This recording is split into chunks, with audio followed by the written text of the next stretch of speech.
ISKCON নিয়ে আপনার এপিসোডটা করেছিলেন আমার মনে আছে। তো এই ইসকন এপিসোডটার পর আমরা দেখেছিলাম সুশীল সাংবাদিক, সুশীল রাজনীতিবিদরা আপনাকে খুব চমৎকার না খুব মচৎকার ভাষায় সমালোচনা করেছিল। তো আমার কাছে তখন খুব অবাক লাগলো যে এই সাংবাদিকগুলো কথা বলছে আপনার এপিসোড নিয়ে, কিন্তু কোনো তথ্য প্রমাণ করছেন না যে আপনি ভুল বলছেন। আপনার পর্বটা ঠিক কত বছর আগে একটু খেয়াল করে দেখেন। কত বছর পর আজকে বাংলাদেশের সবচেয়ে বড় বিস্ফোরা হয়ে গেছে ইসকন।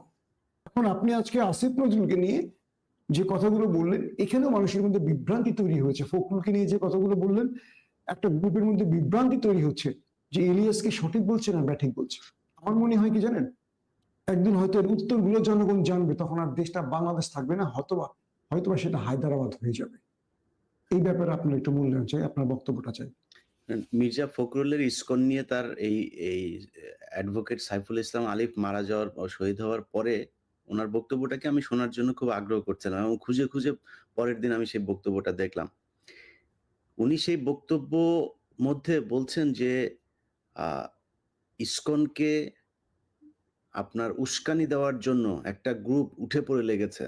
হ্যাঁ, এই টাইপের, মানে ইসকন সরাসরি এই দেশে জঙ্গিবাদ, এই দেশে সন্ত্রাসবাদ করছে, এটা নিয়ে ওনার মনে হয় না আর কি। এরকম খুব কৌশলী একটা বক্তব্য দিলেন। আপনি যে প্রোগ্রামের কথা বললেন না, ওই প্রোগ্রামের ভেতরে একটা চিঠি দেখানো হয়েছে। আমি কিন্তু ইসকন সম্পর্কে ওই প্রোগ্রামটা যেদিন করি তার ১ মাস আগেও আপনি ওই স্ক্রিপ্টটা লেখার সময় আপনার মনে আছে আপনি আমাকে অনেক বিষয়গুলো মানে আমাকে পরামর্শ দিয়েছিলেন, ভাই এটা কিরকম করা যায়। আমরা তখন মানে ঘন্টার পর ঘন্টা কথা বলতাম একসাথে। তো আমি এই ইসকনের পর্বের মধ্যে ওই চিঠিটা পেয়েছিলাম। ওই চিঠিটার ভেতরে লেখা ছিল যে তাদের বিভিন্ন সরকারি অফিসারদেরকে তারা কিভাবে করছে, এবং ওইখানে আমি তো এই শাহেদ আলম ভাইয়ের মতো আর গোলাম ময়লা রনির মতো এত হিন্দুদের নিয়ে এত পড়াশোনা করার সুযোগ পাই নাই। কারণ আমি নিজের ধর্মটাই এখনো পুরোপুরি আসলে বুঝতে পারি নাই। সো আমার ওই অত ওনাদের মতো ওনারা যেটা করেছেন, ওনারা গবেষণা করে দেখেছেন যে ইসলাম হচ্ছে পৃথিবীতে ৬ নাম্বার ধর্ম। এই শাহেদ আলম ভাই খুঁজে পেয়েছেন এটা। ওনার গবেষণাগারে এটা বের হয়েছে। আর ইসকন হচ্ছে গিয়ে আপনার সবার ১ম এসছে। মানে হিন্দুদের এটা সবার ১ম এসছে নাকি বৌদ্ধদের এটা বোধহয় ১ম এসে, এরকম বলছিলেন উনি।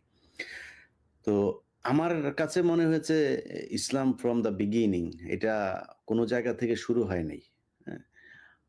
তো এবং যতটুকু আমি যতটুকু জানি যে এই মানে মুসলিম শব্দটা এবং হযরত ইব্রাহিম আলাইহিস সালাম থেকে আমাদের এই বিষয়টার ব্যাপারে হয়েছে, এবং আমাদের এখানে আমাদের একটু কোরআনে ব্যাখ্যা বলা করি। হয়েছে যে ইন্নাদ দীনা ইনদাল্লাহিল ইসলাম। সো আমাদের এগুলো নিয়ে আমাদের কোনো নাই ভাই। আমি আগে কি পরে কি ওগুলি বাদ। আমি কোরআন এটাকে আমার বেঞ্চমার্ক। আমার কাছে যেটা মনে হচ্ছে যে শাহেদ আলমের বক্তব্যটা এরকম ছিল যে মানে মুসলিম ধর্মের আগে হিন্দু ধর্ম এসেছিল। মুসলিম ধর্ম তো মাত্র মুসলিম ভাই ৬ নম্বরে, ৬ নম্বরে। হ্যাঁ হ্যাঁ, মানে এটা তো ১৫০০ বছর আগে আসছে। আর অন্য ধর্ম এটা কিন্তু সায়েন্স কিন্তু বুঝছেন, উনি কিন্তু হ্যাঁ গবেষণা। হ্যাঁ, কিন্তু আসলে সত্যটা তো তা না। ইসলাম বা মুসলিম, আমরা তো মুসলিম না, ইসলাম ধর্মটা এসছে হযরত আদম আলাইহিস সালামের জন্মের সঙ্গে সঙ্গে। এইটা ওদেরকে বুঝতে হবে, কারণ ইসলামটা শুধু মুহাম্মদ সাল্লাল্লাহু আলাইহি সাল্লামকে দিয়ে আসছে, বিষয়টা এরকম না। প্রতিটা নবী কিন্তু এক আল্লাহর আনুগত্যের কথা বলছেন, ওটাই ছিল ইসলাম। হয়তোবা মুহাম্মদ সাল্লাল্লাহু আলাইহি সাল্লামকে দিয়ে কোরআনের যেই মানে কোরআন আমাদের মাঝে যে পাঠানো হয়েছে শেষ কিতাব, এটার ১৫০০ বছর আগে আসে। শাহেদ আলম ওই জায়গাটা আসলে বুঝতে পারে। জি, আপনি বলেন। এটা আপনি আবার বললেন না বুঝতে পারে নাই বললে আবার সমস্যা আছে ভাই। এখন আপনার কাছে জানতে চাই যে আপনি ইসকন নিয়ে যে কথাগুলো বললেন আজকে বাংলাদেশে, সেটাই সত্য প্রমাণ হলো। আসিফ নজরুলকে নিয়ে যে কথাগুলো বললেন, ফখরুলকে নিয়ে যে কথাগুলো বললেন, এটাও কি সত্য প্রমাণ হবে? ওনাদের অনুযায়ী ওনারা যে পড়াশোনা করে যেটা পেয়েছিলেন যে সম্ভবত ওরা বলে কৃষ্ণ, ওরা মা দুর্গাকে দুর্গা হিসাবে করে না।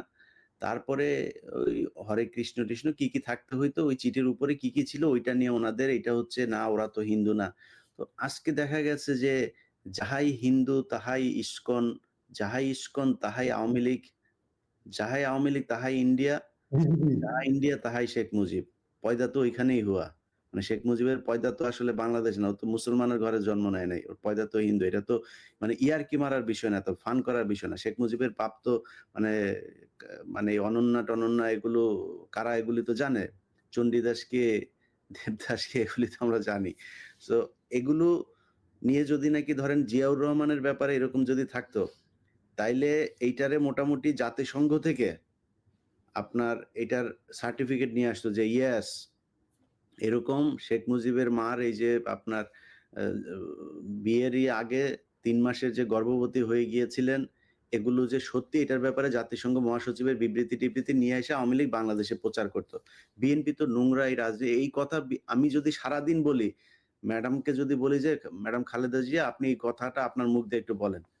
ও বলবে, "বাবা তুমি কি চাও সেটা বলো।" এই জিনিস আমি বলতে পারব না। কিন্তু শেখ হাসিনারে দিয়ে সব সম্ভব। দেখেন না এখনো ফোন রেকর্ডে কি ধরনের নষ্টা কথাবার্তা বলে। দুনিয়ার মানে দুশ্চরিত্রা এবং মানে কি বলবো মানে এমন কোন খারাপ নাই যেটা এই শেখ হাসিনা এই মহিলার নাই। নেশা করা থেকে শুরু করে সবকিছু আছে। তো ওরা এগুলো করে। এখন এদের রক্তটা তো ঐখান থেকে। যে কারণে ওদের টানটাও ঐদিকে ওরা এগুলোই করে। অতএব এখন আমি ইসকন আর হিন্দু যে একই জিনিস সেটা বুঝার জন্য আমার মনে হয় এই ৫ বছর লাগলো। ৫ বছর পরে আপনারা নিশ্চয়ই বুঝতে পেরেছেন যে ইসকন যা হিন্দুও তাই। ২ টা জিনিস একই। তো যদি ২ টা জিনিস এক হয় তাহলে ওই সময় যে কথাগুলো বলেছিলাম যে ওরা সরকারি বিভিন্ন বড়, বড় কর্মকর্তাদেরকে টাকা পয়সা দিয়ে তারপরে ওদের দলে ভেড়ায়, রাজনৈতিক দলকে ভেড়ায়, কিভাবে কি করছে, ওদের পরিকল্পনা কি, ওদের ট্রান্সপোর্টেশন সুবিধা আছে, ওদের কিলিং বাহিনী আছে আলাদা। এগুলো তো টেক কেয়ার করা দরকার, তাই না? আপনাকে বুঝতে হবে যে গোয়েন্দা সংস্থাকে এটা আমলে নিতে হবে। ইভেন আপনি সবশেষ প্রোগ্রামের ভেতরে যেটা বলা হয়েছে, আমি প্রকাশ্যে ঘোষণা দিচ্ছি, আপনার এখান থেকে প্রকাশ্যে বলছি। আপনি আমাকে যেকোনো কোয়েশ্চেন করতে পারেন ওইটার ব্যাপারে। আমি সেখানে যদি গোয়েন্দা সংস্থা আমাকে ফোন করে, আমি যেই ফোন দিয়ে আপনার ইয়ের সাথে কথা বলেছি, এই কি বলে ওর নাম? জেডাই খান পান্নার সাথে কথা বলেছি। আমার সেই ফোনের দেখাবো যে আমার এই WhatsApp থেকে এই নাম্বারে কল গিয়েছে কিনা সেটা দেখাবো। ওর ফোনটা যা চেক করেন যে ওই নাম্বারে আমি নাম্বার বলবো সেই নাম্বার থেকে ওর নাম্বারে কল গিয়েছিল কিনা এবং ওই নাম্বারে কথা বলা অবস্থায় আমি ফোনটা রেকর্ড করেছি কিনা। এটা দেখাবো তাকে। একবারও দেখার করেন নাই? যে গ্রুপের কথা বলেছি বাংলা জুম ব্রিগেড সম্ভবত এরকম নাম। ওই জুম ব্রিগেডের যেই ইয়েগুলো স্ক্রিনশট গুলো দেখানো হয়েছে। যাই দেখেন ও কবে লেফট নিয়েছে ওই গ্রুপ থেকে। ওই গ্রুপের স্ক্রিনশট তো সব দেয়া হয়েছে। ওই গ্রুপ থেকে ও কবে লেফট নিয়েছে এবং কবে ও এটাতে ইন হয়েছিল। দেখেন খুঁজা। সেখানে ওর কি কমেন্ট আছে, কি কথা বলেছে, কার সাথে। ওরে ধরেন। একটু জিজ্ঞাসাবাদ তো করা যাইত যদি সিকিউরিটি নিয়ে যদি কোনো কিছু থাকে। কিন্তু সেটা করা হয়নি। এখন করা কেন হয়নি? কারণ হচ্ছে যে এখনো ভেতরে যাদেরকে বসিয়ে রাখা হয়েছে সেই লোকগুলোই নাই।